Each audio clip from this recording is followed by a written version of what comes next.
د قیامت ورځې ارمانونه او افسوسونه.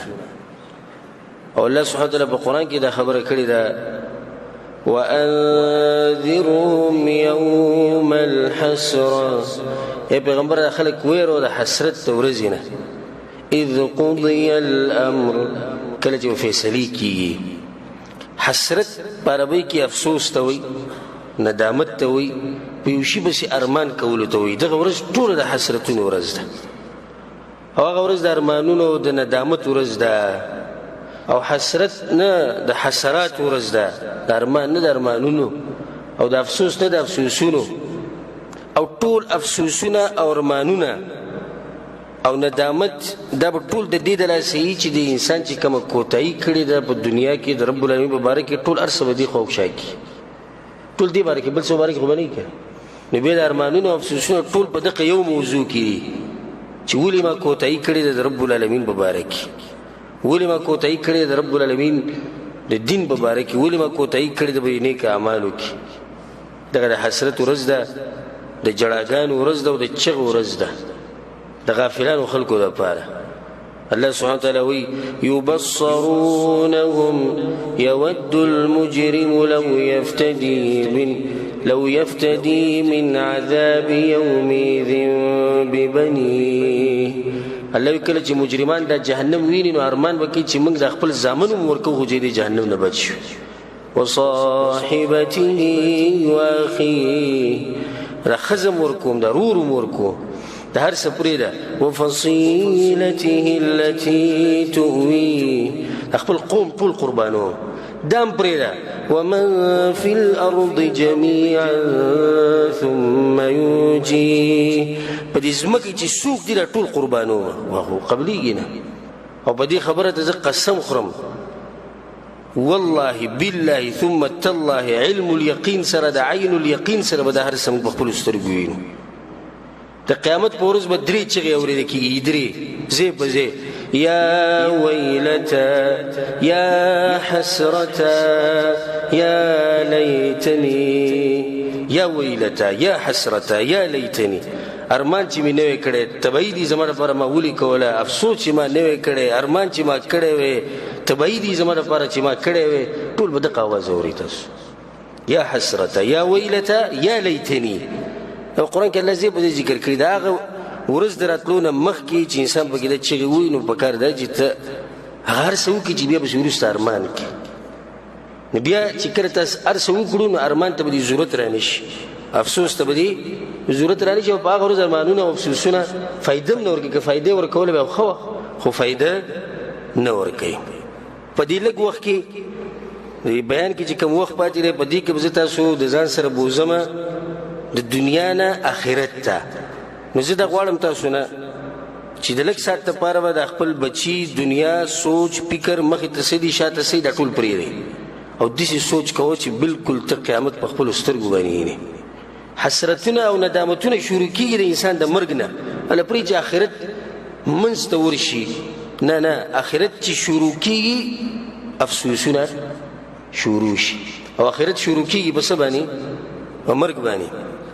په مرګ باندې آخرت شروع کېږي. نو بیا اولنې افسوس او ندامت او حسرت واوره. حتى اذا جاء احدهم الموت، کله چې راشي مرګ چې راشي، دا مجرمان او دا ظالمان او دا جهنميان دوی سوي د دې ځنه دوی ارمانونه شروع شو. قال رب ارجعون، یا الله موږ بیا واپس کړي دنیا ته، موږ نه سام اخله. ولې؟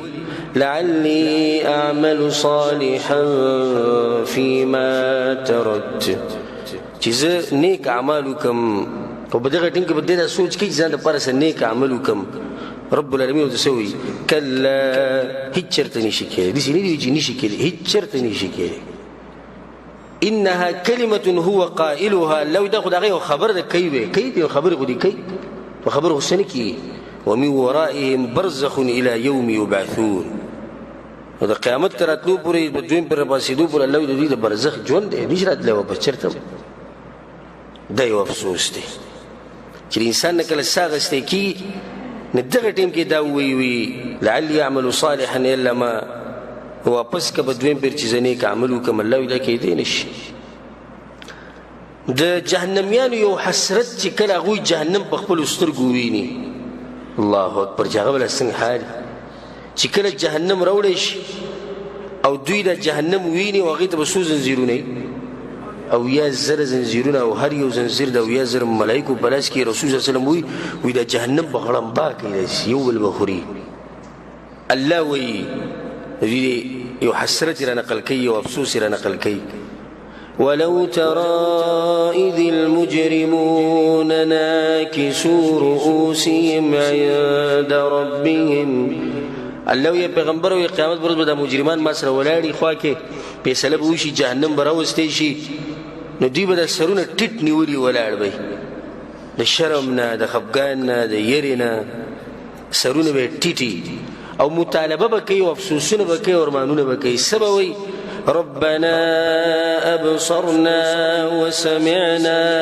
فارجعنا اے الله وی منګه ارس ولیدو منګه واوریدو یا الله منګه واپس کا منګ دنیا ته واپس ولې ته جهنم ولیدو دغه غړمبای ووریدا دغه سخ حالات ولیدو ربنا ابصرنا یا الله منګه ولیدو په دنیا کې خو دې سنلی دنیا کې خو ته حق نه ښکارېدو وسمعنا منګه وورید دنیا کې دا کله وریده وستي وورید کنه جهنم دی ولې زکه دی وورید جهنم دی ولید زکه دی وای چې ما ولید فرجعنا منګه واپس خولي سکوي چې واپس لاړ شي نعمل صالحا انا موقنون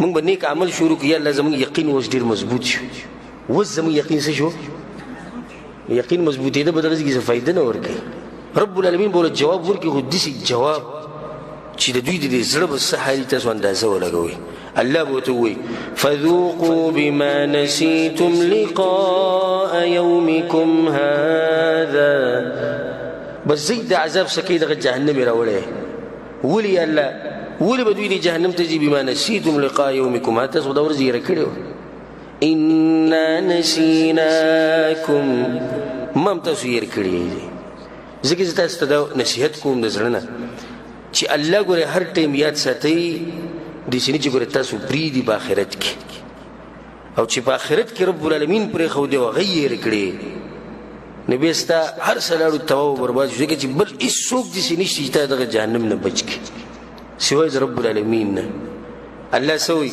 وهم یصطرخون فیها الله وایي دوی به په دې جهنم کې چغې وایي په جهنم کې به دننه چغې وایي څه چغې به وایي ربنا اخرجنا نعمل صالحا اے الله موږ واپس کړي چې موږ نیک عمل وکړو الله ورله څه ښایسته جواب ورکوي سبحان الله او زار شم د الله د دې خبرونو د دې خوږ کتاب نه اولم نعمركم ما يتذكر فيه من تذكر ولې ما ته دومره عمر نه و درکړی چې په هغې کې څوک نصیحت اخلي نو اغستی به یې وی خو تا به کې نصیحت نه دی قبول کړ شپېته کاله ستا عمر و ته کافي نه وسوه په دې شپېته کاله کې ولې نصیحت نه قبلېږي 50 کاله ستا عمر ولې په 50 کاله کې نصیحت نه قبلېږي 30 کاله ستا عمر په 30 کاله کې نصیحت نه قبلېږي او یا 30 کاله ستا عمر په دې کې ولې تا نصیحت قبول نه کړو اوس وایې چې ما دنیا ته واپس کړه چې په شپېتو کالو کې دې خبره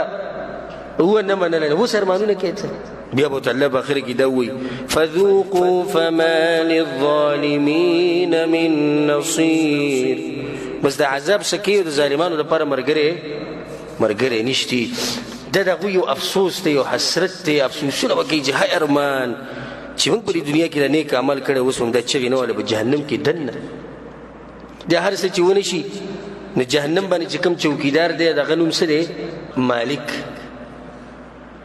د دې مالک نه مخکې دا مالک خو یو مشهور چوکیدار دی په دې جهنم باندې خو د هغه نه علاوه د جهنم نور هم په ملایکو کې چوکیداران شته نو دوی به د دې مالک نه مخکې د دې مشر نه مخکې د کشرانو ملایکو سره به خبره شروع کی وقال الذين في النار لخزنة جهنم الله ویل جهنم د چوکیدارانو سره خبرې شروع کی زموږ یو مطالبه ده تاسو به پوره نه کړئ هغه ته څه مطالبه ده؟ ادعوا ربکم یخفف عنا یوما من العذاب. خپل رب ته ووایي چې زموږ نه یو ورځ کمه کړي بس. او دې ته سوچ وکړئ، والله لازم که دې خبرې ته سوچ وکړو چې دوی یو ورځ کمول غواړي، د مطلب چې عذاب ډېر زیات سخت دی، ځکه چې د یو ورځ کمېدل دوی ته فایده ښکاري. چې یو سړی همیشه لپاره جهنم ته لاړ شي، په دې کې یو ورځ نه 50,000 کاله دې کم شي، خو بیا هم په جهنم کې خو به وي که نه. دې ځای کې دوی صرف دا مطالبه ده چې یو ورځ زموږ نه کمه کړي. هغو به ورته څه وایي؟ پیغمبران درغلي وو که نه وو درغلي؟ قرآن در سره وو که نه وو؟ حدیثونه وو که نه وو؟ دین واضح وو که نه وو؟ قالوا بلا. ولې نه؟ دین خو ښه واضح وو، هر څه موږ ته ښه صفا بیان شوي وو. نو هغو به بیا جواب ورکړي. فادعوا، نو ځان له چې چغې وایي که نه؟ وما دعاء الكافرين إلا في ضلال. او کافرانو ته د هغوی هغه دعاګانې او چغې وهل داسې پیدا نه ورکوي. په دغه ټیم کې دوی د زړونو ساحه ده. د هغې نه بعد به خبره دوی د مالک سره شروع کړي، او مالک د جهنم مشر چوکیدار دی. د هغه سره به خبرې شروع کړي. الله سبحانه وتعالی په قرآن کې دغه حال هم را نقل کړی.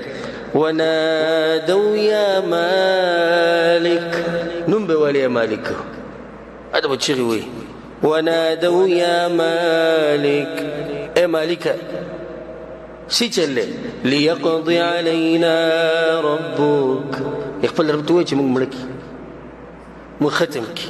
1000 کاله به دوی دغه خبره کوي مالک ته، 1000 کاله چې خپل رب ته وایي چې موږ مړه کړي، خپل رب ته وایي چې موږ مړه کړي. نور هېڅ نه غواړي، ګوره مرګ غواړي. اندازه ولګي د عذاب به څومره سخت.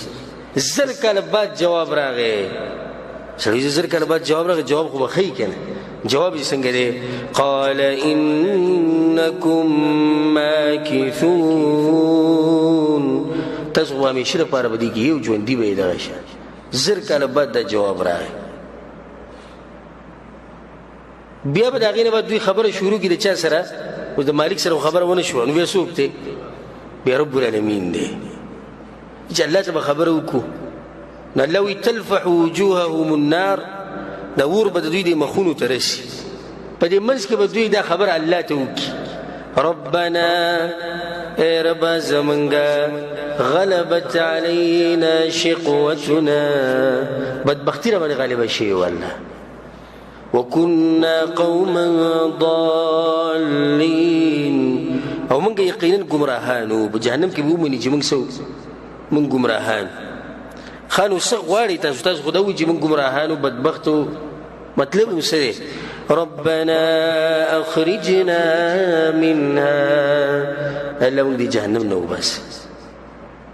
بیا موږ به دا اعمال نه کوو چې ته پرې خفه کېږې. موږ به ستا په دې دین باندې مضبوط یو، دینداري دا به موږ کړي. دا خبر به دوی رب العالمین ته وکړي. او دا ګوره د دوی اخرنی یو امید دی، د ټولو نه سخت جواب به رب العالمین ورکوي. الله څه وایي؟ زه به ورته وایم قال اخسئوا فيها ولا تكلمون، الله به دوی کوری شي په دې جهنم کې. دا به د الله جواب وي. داسې ورته نه دي ویلي چې غلي شي، څه شي؟ کوری شي، لکه سپي ته چې سړی وایي کوری شه. قال اخسئوا فيها ولا تكلمون، ما سره خبرې نه کوئ. إنه كان فريق من عبادي يقولون ربنا آمنا فاغفر لنا وارحمنا وأنت خير الراحمين. زما په بندگانو کې یو ډله وه چې هغوی به ماته دا چغې والې چې الله موږ ایمان راوړی دی، موږ وبخې. فاتخذتموهم سخریا، تاسو به هغو پورې خاندل. دا هغه نیکانو خلکو سره تاسو نه لګېده. وکنتم منهم تضحکون. بیا الله ورته څه وایي؟ إني جزیتهم اليوم بما صبروا، هغه بندگان چې تاسو پورې خاندلي دي، الله ما غولم جزا ورکړې ده. یا الله څه بدله دې ورکړې، څه جزا دې ورکړې ده؟ انهم هم الفائزون، هغوی نن ګټلې ده. الله وایي ګټه مې وله ورکړې ده. نن په جنت کې ناستې، تاسو به هغو پورې خاندل. علما ته وایي چې ما د جهنم نه وباسي، کورې شي. الله ورته وایي بس د هغې نه بعد هر څه شو، ختم شو. بدې چې الله ونه منله، نو بیا دې څه طاقت شته چې هغه به دوی د جهنم نه راوباسي. دا د دوی بعض افسوسونه.